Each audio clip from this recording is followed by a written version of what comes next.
Kopi PD itu apa sih, Pak? Akhirnya pendidikan pemilih itu hanya, formalitas saja. Bagaimana ceritanya Bapak bisa tertarik nih terjun ke Mmm. dunia kepemiluan? Energi kesadaran masyarakat tentang hak pilihnya Benar. harus dijaga dan terus dilakukan sosialisasi dan edukasi, termasuk hari ini.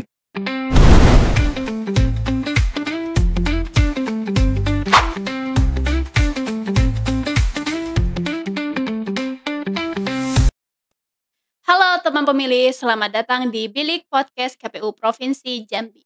Bincang asik lewat info kepemiluan KPU Provinsi Jambi. Bersama saya Sela, host podcast hari ini. Oke teman pemilih, senang sekali rasanya bisa menemani teman pemilih pada episode kali ini untuk bincang-bincang asik seputar info kepemiluan, demokrasi, dan kisah inspiratif di baliknya. Oke teman pemilih, hari ini kita akan membicarakan tema yang asik, seru, dan tentunya penting untuk teman pemilih simak. Nah, tema yang akan kita bahas hari ini adalah kopi PD dan juga pentingnya menggunakan hak pilih. Oke teman pemilih, hari ini untuk menjawab pertanyaan kita tentang apa sih itu kopi PD dan apa pentingnya menggunakan hak pilih, kita sudah kedatangan narasumber spesial. Beliau merupakan ketua dari Kopi PD Provinsi Jambi dan beliau juga merupakan dosen hukum di Universitas Jambi dan beliau juga merupakan direktur Pusakademia Provinsi Jambi. Oke, langsung saja kita sambut, ini dia Bapak Muhammad Farisi. Halo Bapak. Kabar Sela? Alhamdulillah baik Bapak. Bapak kabarnya bagaimana Pak? Alhamdulillah ganteng, sehat, dan bahagia Sela. Alhamdulillah, ganteng tuh yang pentingnya Bapak ya.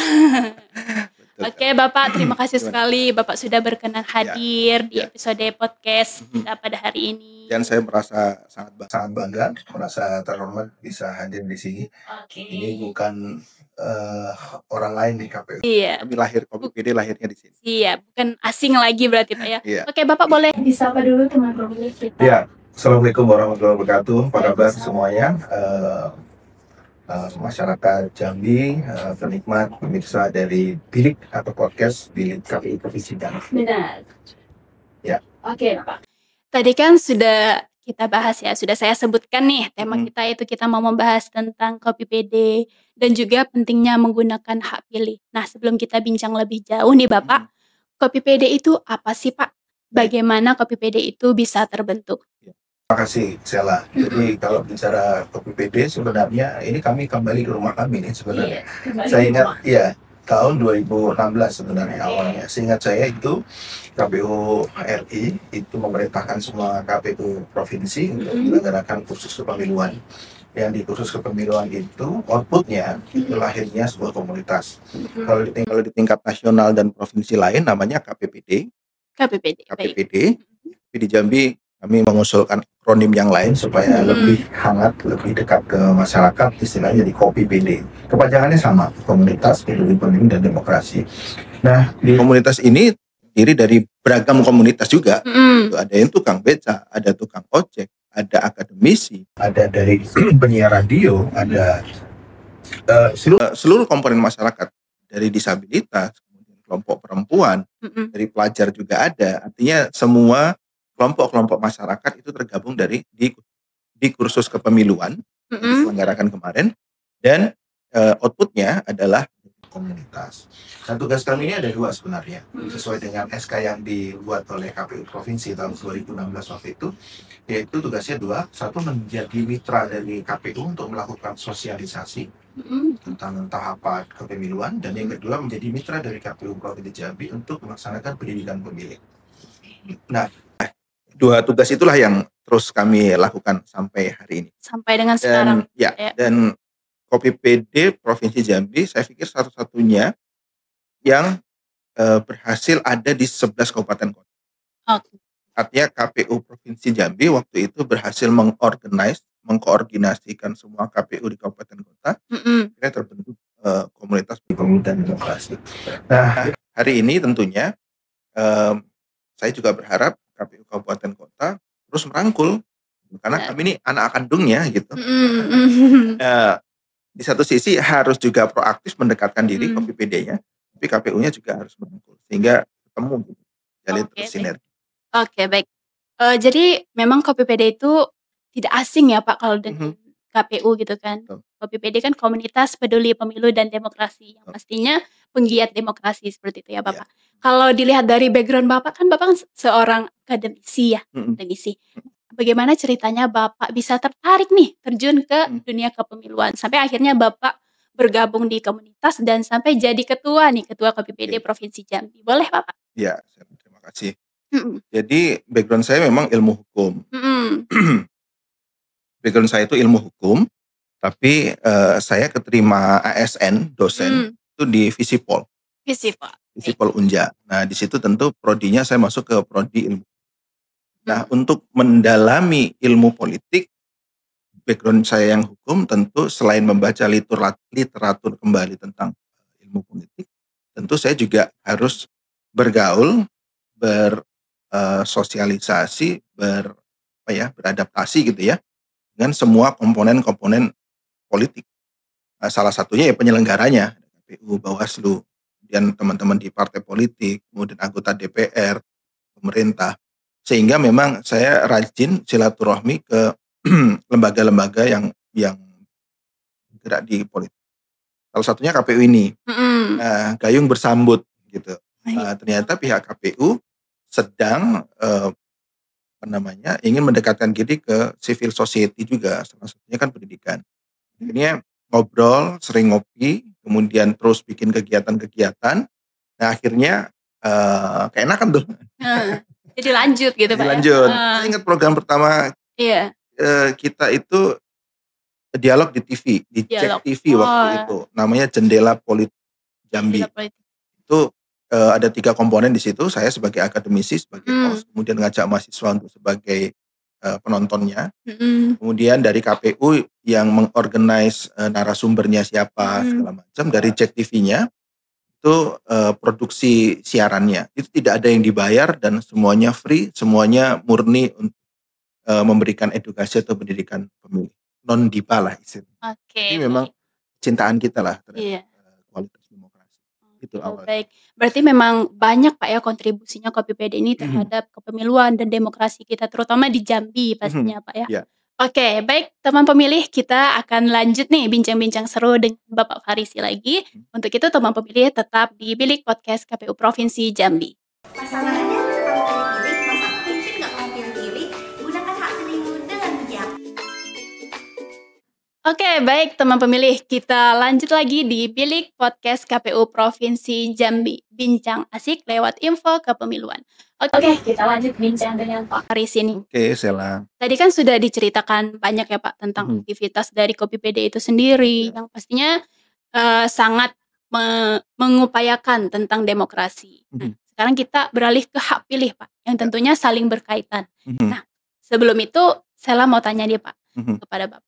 Kalau saya bilang tentang hak pilih, apa sih Pak 3 kata pertama yang terfikirkan sama Bapak? Boleh dijawab Bapak? 3 kata ya? Iya, 3 kata. Hak pilih.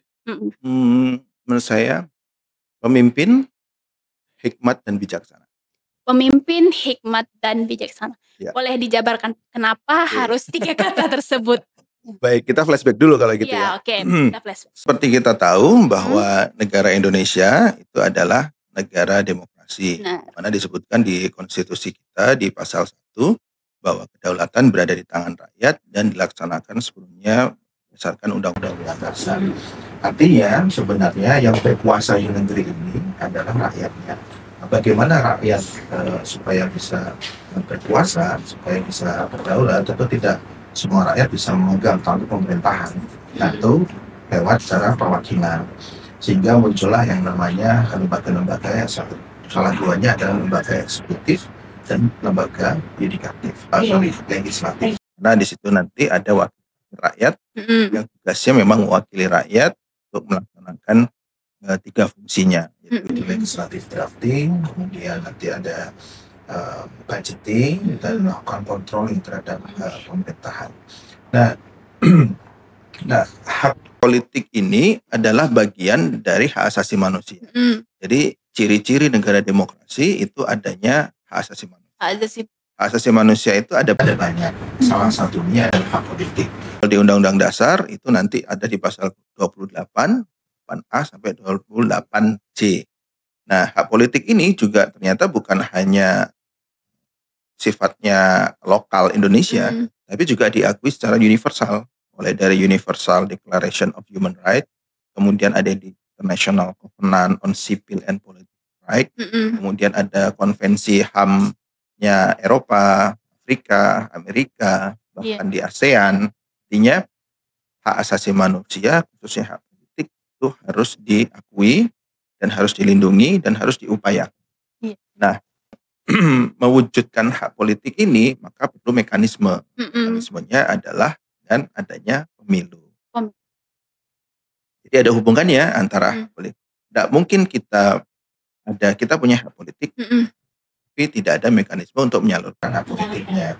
Nah, untuk menyalurkan itu tentu pertama ada lembaganya, yang namanya partai politik. Nah, di partai politik nanti pada saat akan menduduki tampuk pemerintahan, baik itu eksekutif legislatif, perlu mekanisme pemilihan yang namanya pemilu. Nah, endingnya adalah sebenarnya kalau kita bicara mengenai hak politik kan ada dua nih. Ada yang secara prosedural, ada secara substansial. Prosedural itu apa? Nanti ada partai politiknya, ada calonnya, apakah ada penyelenggara pemilunya, apakah ada hasilnya, presiden, ada gubernur, ada bupati, ada anggota DPR, ada. Itu secara prosedural. Atau outputnya ada. Tapi sebenarnya hakikatnya kan bukan itu. Hakikatnya adalah terpilihnya gubernur, presiden, bupati yang bagaimana.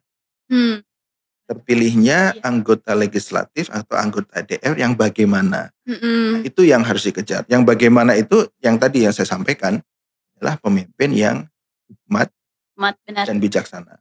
Kenapa saya menggunakan diksi hikmat dan bijaksana? Karena sebenarnya itulah clue yang diberikan oleh founding fathers kita pada saat merumuskan dasar negara kita. Ada di mana? Ada di sila keempat. Kerakyatan yang dipimpin oleh hikmat kebijaksanaan dalam permusyawaratan perwakilan. Kerakyatan berarti seluruh rakyat Indonesia dipimpin oleh, berarti dalam kondisi pasif, dan dia akan dipimpin oleh secara hikmat dan bijaksana. Berarti bukan hanya orang-orang yang mendapatkan suara terbanyak dalam pemilu, tapi sebenarnya orang yang mendapatkan suara yang terbanyak dalam pemilu dan orangnya harus hikmat dan bijaksana. Nah, itulah kunci dari inti dari hak politik. Banyak sekali nih informasi-informasi penting yang disampaikan oleh narasumber kita. Nah, di sini yang saya garis bawahi yang menjadi poin pentingnya itu di mana kan di sini kita hak pilih itu penting ya Pak. Hak pilih itu penting sebagai hak asasi manusia, yaitu memberikan suaranya. Lewat apa wadahnya? Wadahnya itu yaitu lewat pemilu. Nah, kita kan sudah berapa kali melakukan pemilu ya Pak, baik itu pemilu ataupun pilkada.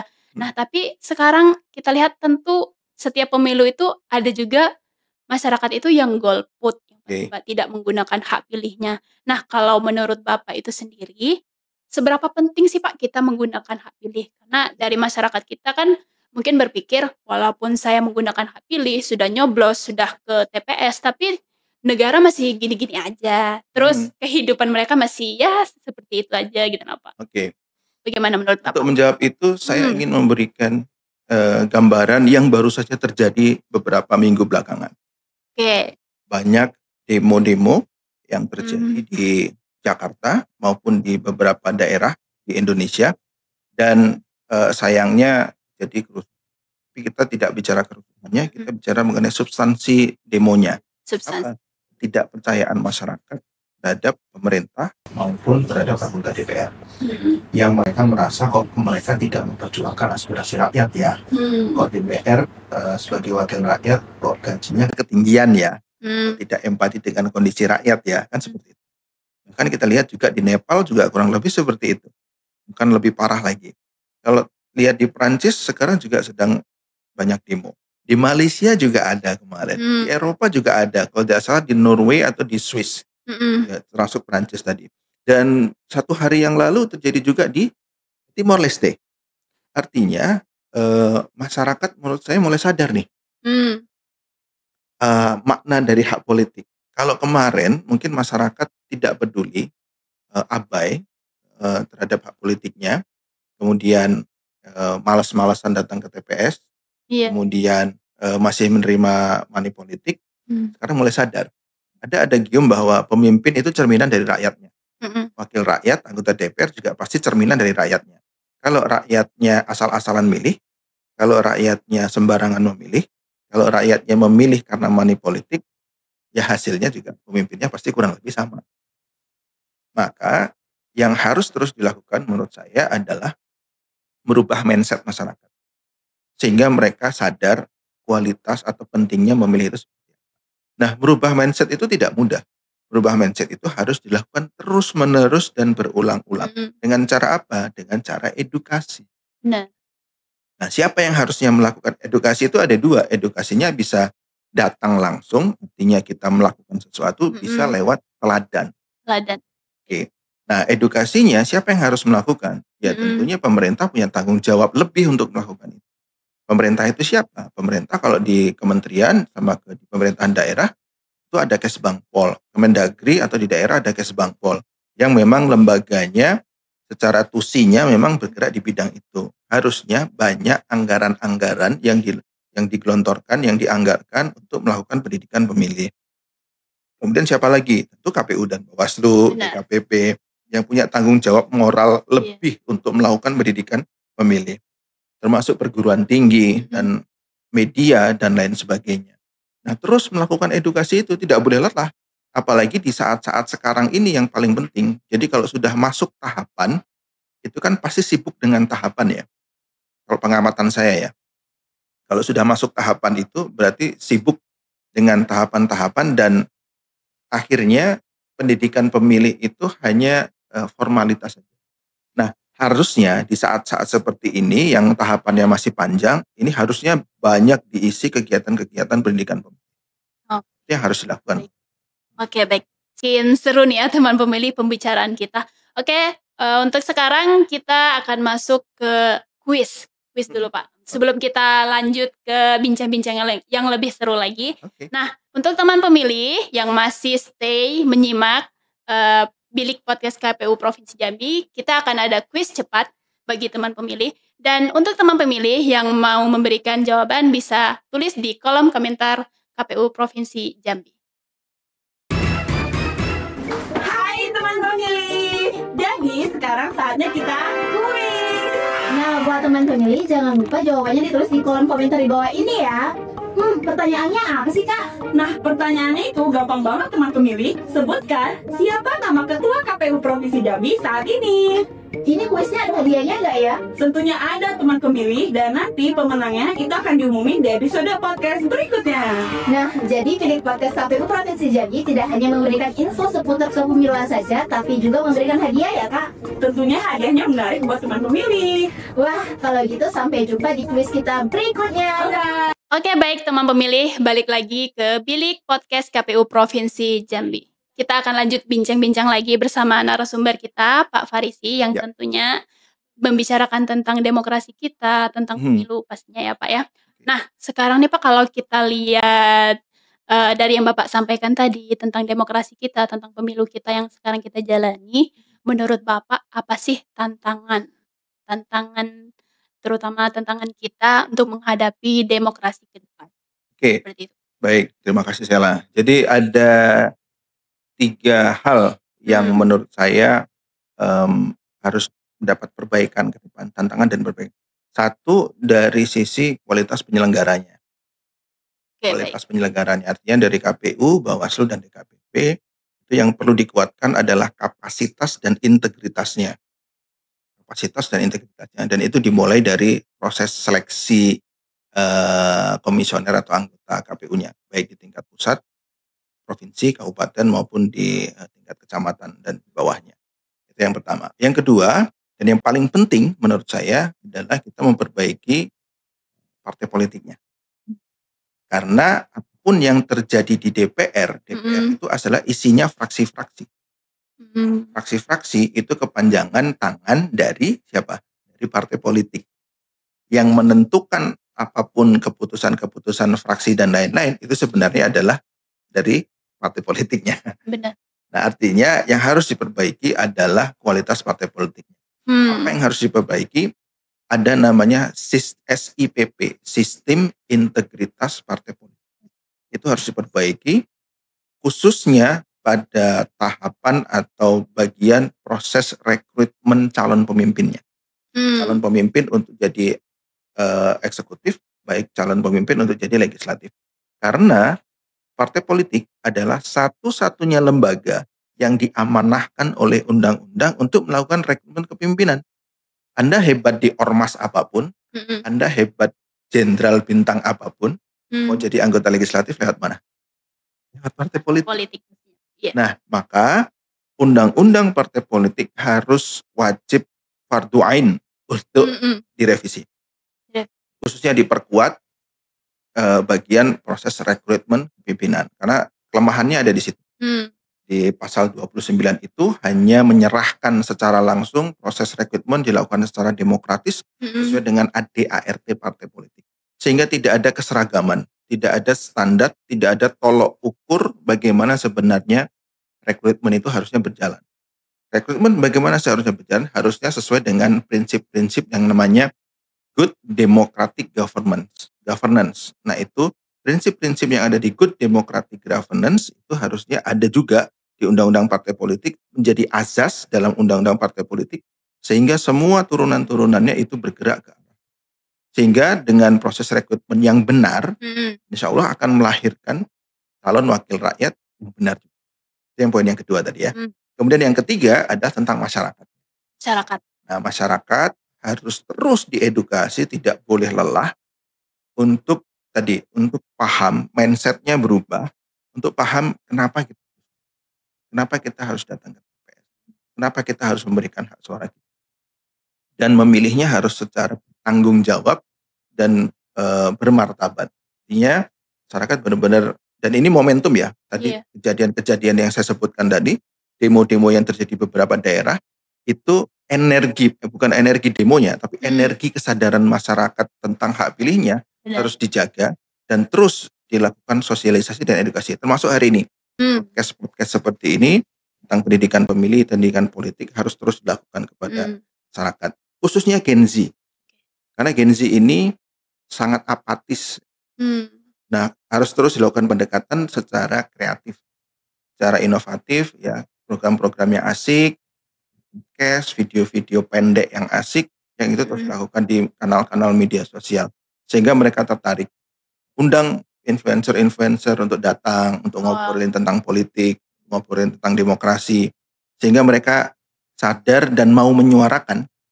Kan tidak banyak nih yang mau menyuarakan, di beberapa podcast nasional juga beberapa saja. Sihab dan lain-lain lah ya. Benar. Tapi kan tidak banyak. Nah, itu yang harus terus ada 3 poin tadi, dari sisi penyelenggaranya, kapasitas dan integritasnya, politiknya harus dibenahi, total reformasi partai politik, dan pendidikan pemilih bagi masyarakat yang terus dilakukan. Oke, luar biasa sekali.